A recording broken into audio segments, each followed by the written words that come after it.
యేసు పరిశుద్ధ నామంలో మీకు ఉదయకాల శుభములు తెలియజేస్తున్నాను. ఇర్మియా గ్రంథము 3వ అధ్యాయం 15వ వచనము చదువుకుందాము.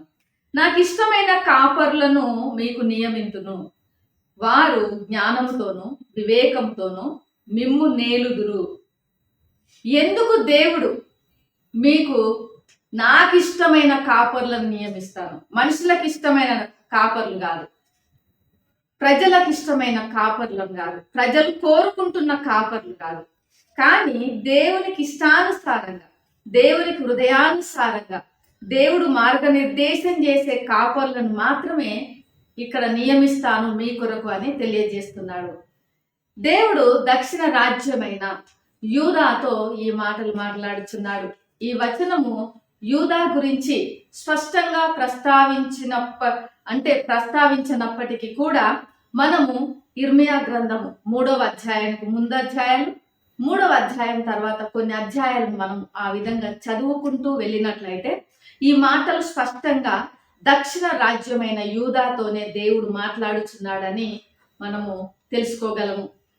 క్రీస్తు పూర్వము 930వ సంవత్సరం నుంచి క్రీస్తు పూర్వము 586 లేదా 87వ సంవత్సరం వరకు దక్షిణ రాజ్యమైన యూదా ఉనికిలో ఉన్నది. ప్రస్తుతము ఇక్కడ మన ధ్యాన వచనమును చూసినట్లయితే ఈ ప్రస్తుత కాలంలో ఇర్మియా ప్రవక్త యూదా రాజ్యమునకు మరి దేవుని సేవకునిగా, ప్రవక్తగా ఆయన మరి పని చేయుచున్నాడు. అయితే ఇర్మియా గ్రంథం ప్రధానంగా మరి యూదా ప్రజలను ఉద్దేశించి మాట్లాడుచున్నాడు. ఇక్కడ దేవుడు తనకు అనుకూలమైనటువంటి మరి తన కట్టడలను అనుసరించే నాయకులను మీ కొరకు నేను ఏర్పరుస్తాను అని ఆయన వాగ్దానం చేస్తున్నాడు. ఈ అధ్యాయంలో మరి యూదా ప్రజలు దేవునికి వ్యతిరేకంగా పాపం చేసి ఆయనకు దూరంగా జీవిస్తున్నారు. అయితే దేవుడు ప్రేమగల దేవుడు, కరుణగల దేవుడు కాబట్టి వారిని తిరిగి మరి తన యొద్దకు రమ్మని పిలుపునిస్తున్నాడు. వారిని మరలా పునరుద్ధరిస్తానని వారికి తెలియజేయుచున్నాడు.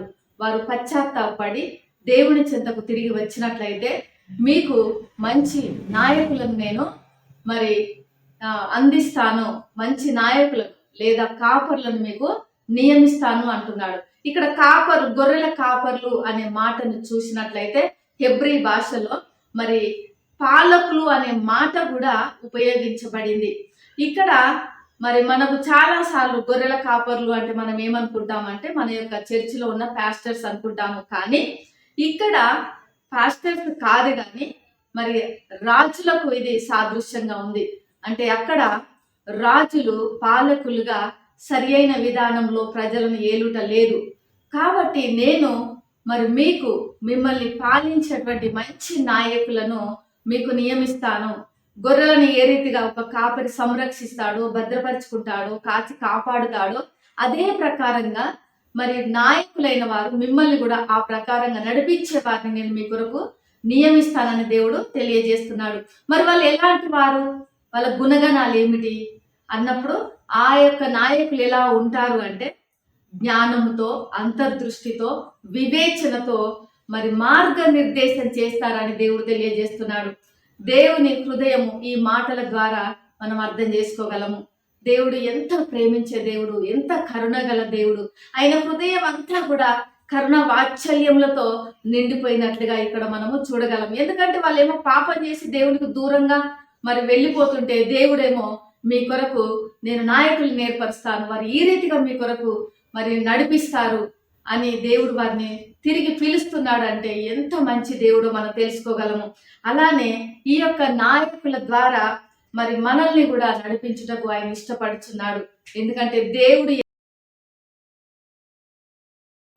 అలాంటి నాయకుల ద్వారా మనల్ని కూడా నడిపించాలని దేవుడు ఇష్టపడుతున్నాడు.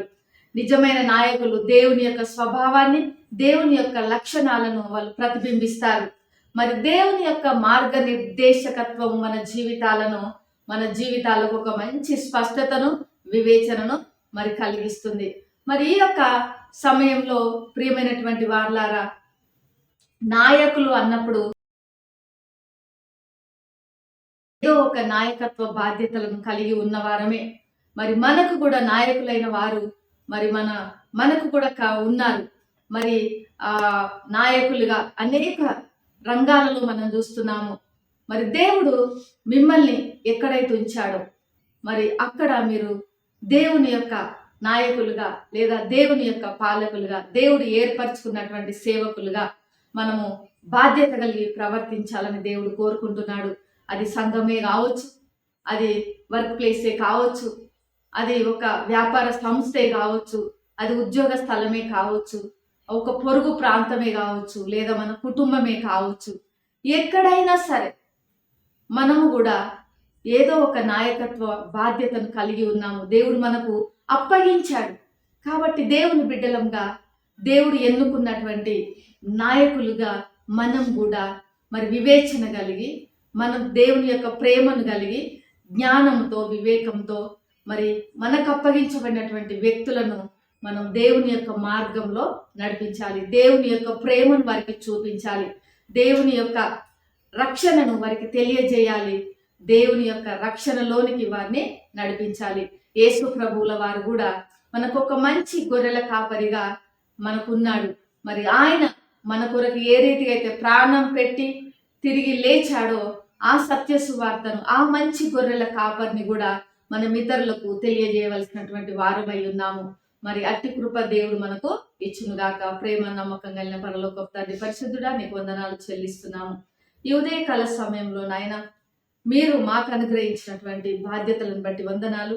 మాకు ఇచ్చినటువంటి బాధ్యతలను నీ చిత్తానుసారంగా వివేకం కలిగి ప్రభు అంతర్దృష్టితో, జ్ఞానంతో మేము నిర్వర్తించుటకు, నీ ప్రేమను వెల్లడి చేయుటకు, అనేక మందిని ప్రభు నీ వైపుకు నడిపించుటకు నీ కృపను దయచేయమని యేసు నామములో ప్రార్థిస్తున్నాం తండ్రి. ఆమేన్. దేవుడు మిమ్మల్ని దీవించుగాక.